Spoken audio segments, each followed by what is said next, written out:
হে জগতবাসী, আমি শামীম আলী চিশতি আপনাদের সামনে আজকে একটি পুরনো আলাপ নতুন করে তুলে ধরছি। কারণ অনেকেই এই আলোচনাগুলো শুনেছেন, তারপরে অনেকে খেয়াল করেছেন, অনেকে খেয়াল করেননি।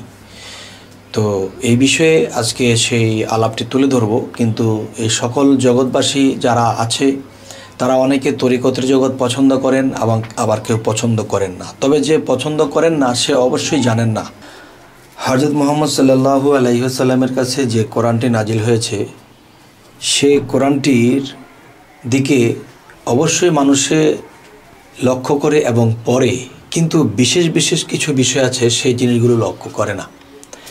যেমন যদি হাদিসের দিকে লক্ষ্য করি বা মসনবী শরীফের দিকে যদি লক্ষ্য করি, তাহলে সেখানে পাওয়া যায় যে মান আরাফা নাফসাহু ফাকাদ আরা রব্বাহু, যে সর্বপ্রথম তুমি তোমার নিজেকে চিনো, এরপরে তোমার রবকে চিনতে পারবা।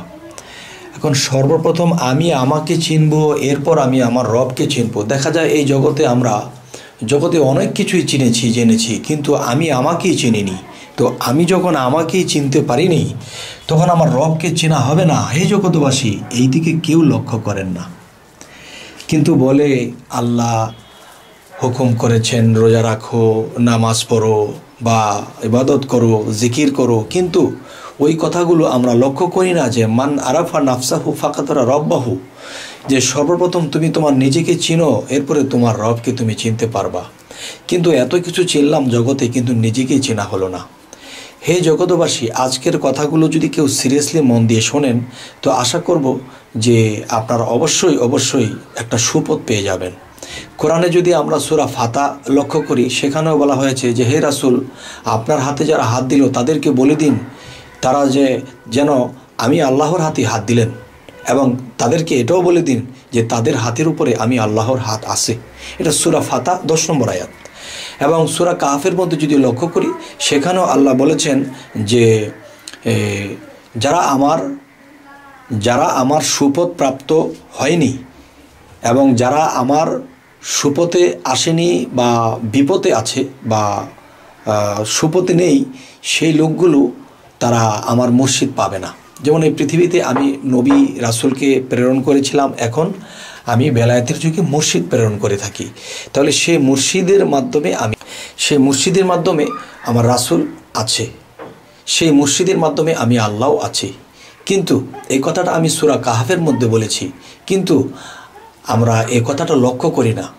অনেকেই বলতেছে যে নামাজ পড়ব, রোজা করব, হজ জাকাত দেব, এতেই তো চলবে না। বাবা, মান আরাফা, আগে নিজকে চিনতে হবে, এরপরে আমার রবকে চিনব। এ হলো একটি বিষয়। আরও একটি বিষয় হলো, যখন আমরা একদিন আল্লাহ আমাদেরকে আবার জীবন দান করবেন, আবার আমরা হাসরের দিন জাগ্রত হব, তখন দেখব যে আমরা বেহেশতের দিকে রওনা করেছি। বেহেশতের দরজার মধ্যে শয়তান দাঁড়িয়ে আছে। শয়তান দাঁড়িয়ে বলতেছে যে তুমি কোথায় যাও? যে আমি 80 বছর 100 বছর যতদিন বেঁচে ছিলাম, আল্লাহর যতটুকু ইবাদত করেছি, আমি বেহেশতে যাই। তখন সেই শয়তান বলবে, তুমি কি জানো আমি তোমাকে বানিয়েছি? তখন সেই লোকটি বলতে থাকবে যে না, তুমি আমাকে সৃষ্টি করবে কেন, বানাবে কেন? আল্লাহ আমাকে সৃষ্টি করেছে, আমাকে তৈরি করেছে। তখন বলবে যে ঠিক আছে, তোমাকে যদি আল্লাহ সৃষ্টি করে থাকে তার প্রমাণ তোমার মধ্যে কি? এবং তোমাকে যে আল্লাহ সৃষ্টি করেছে এবং আল্লাহ যে তোমার মধ্যে আছে, যে আমিও তো আমি শয়তান মানুষকে দুনিয়াতে ধোঁকা দিয়েছি, বিভিন্ন খারাপ করাইছি, তাহলে আমিও তো তোমার মধ্যেই লুকিয়েছিলাম। তুমি কি জানো যে আমি তোমার মধ্যে ছিলাম? আর এটাও কি জানো যে আদি আদমকে সেই মুকরম ফেরেশতা নামে যিনি, তিনি তো আমি, আর আমি তো সেই আদম বডি বানিয়েছিলাম। তাহলে আদম বডি যে বানিয়েছি সেই প্রমাণ কিন্তু আমার মধ্যে আছে, আমি রেখেছি যে এই আদম সৃষ্টির বা আদম তৈরি করার যে বিষয়টা, এটার প্রমাণাদি আমার কাছে আছে। এখন তোমাকে যে আল্লাহ বানিয়েছে তার প্রমাণ তুমি দাও। এই প্রমাণ যদি দিতে না পারো, তাহলে তোমাকে দোজখে নিক্ষেপ করা হবে, আমি তোমাকে দোজখের টিকিট দিয়ে দেব। হে জগতবাসী, যে সারা জীবন ইবাদত করে, আল্লাহর ইবাদত করে আমরা যদি সেই শয়তানের কাছে ধরা পড়তে হয়, তাহলে সেই শয়তান থেকে বাঁচতে হলে আমাদের কি করতে হবে? তাহলে জন্মান্তরে নিজকে হারিয়ে ফেলেছি, আমি কে, আমার পরিচয় আমি জানি না। তখন আমাকে জানার জন্যে একজন চেনা লোকের কাছে যেতে হবে। সেই চেনা লোকটি কে?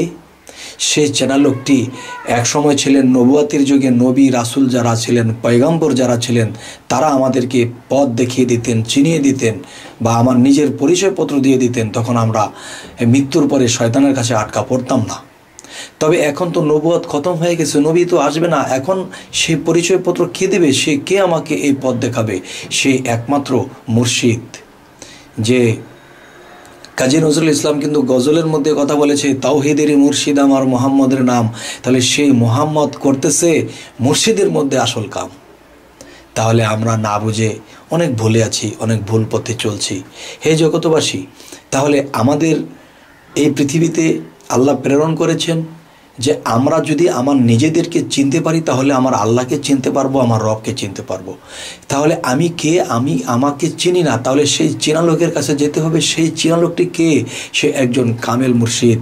সেই কামেল মুর্শিদের কাছে যে বায়াত হতে হবে, এটা সূরা ফাতা 10 নম্বর আয়াতে আল্লাহ প্রকাশ করেছেন এবং সূরা কাহাফের 17 নম্বর আয়াত আল্লাহ প্রকাশ করেছেন। এরপরেও কিন্তু আমরা নির্বোধ হয়ে আছি যে বায়াত লাগবে না, মুর্শিদ ধরতে হবে না, আমরা এমনিতেই চলবে, নামাজ পড়ব, রোজা করব। না বাবা, যদি এতটুকু আমরা ভাবি তাহলে আমরা ইহকাল পরকাল সর্ব জায়গায় আমরা ধরা খেয়ে যাব। এই জন্য আল্লাহ কখনোই দোষী নয়। আল্লাহ কিন্তু কোরআনের মধ্যে স্পষ্ট করে বলে দিয়েছেন, কিন্তু কেউ এটাকে গোপন রাখছে, কেউ ওকে প্রকাশ করে না, কেউ বোঝে না, কেউ বুঝেও সে চোখ বুঝে ঘুমের ভান ধরে আছে। কিন্তু এরকমভাবে থাকলে এটা নিজের ক্ষতি এবং এই পৃথিবীতে আমরা কাউকে আল্লাহর পথের দিকে নিলাম না এবং এই জিনিসগুলো প্রকাশ করলাম না, নিজেও সেই পথে গেলাম না, তখন একদিন আমাদের সেই ধরা খেয়ে যেতে হবে। হে জগতবাসী, চলুন আজকের পর থেকে আমরা এমন একজন মুর্শিদ ধরব, একজন কামেল মুর্শিদকে ধরব। তখন তার কাছে গিয়ে বলবো যে জন্ম জন্মান্তরে নিজকে হারিয়ে ফেলেছি, আমি কে? আমি আমাকে চিনি না। তাহলে সে আমাকে চেনার যে পদ্ধতি, চেনার যে বিষয়, সেই জিনিসগুলো আমাকে দিয়ে দেন। হে জগতবাসী, আজ আমি শামীম আলী চিশতি অনৈবিনয় করে আপনাদের চরণে হাত রেখে আমি বলছি, আপনারা এই জিনিসগুলো একজন মুর্শিদ ধরে নিয়ে নিন, আর না হয়তো ইহকাল পরকাল সমস্তই বরবাদ হয়ে যাবে। তো আজ এই কথাগুলো বলেই রাখছি, সকলেই ভালো থাকবেন। আল্লাহ হাফিজ।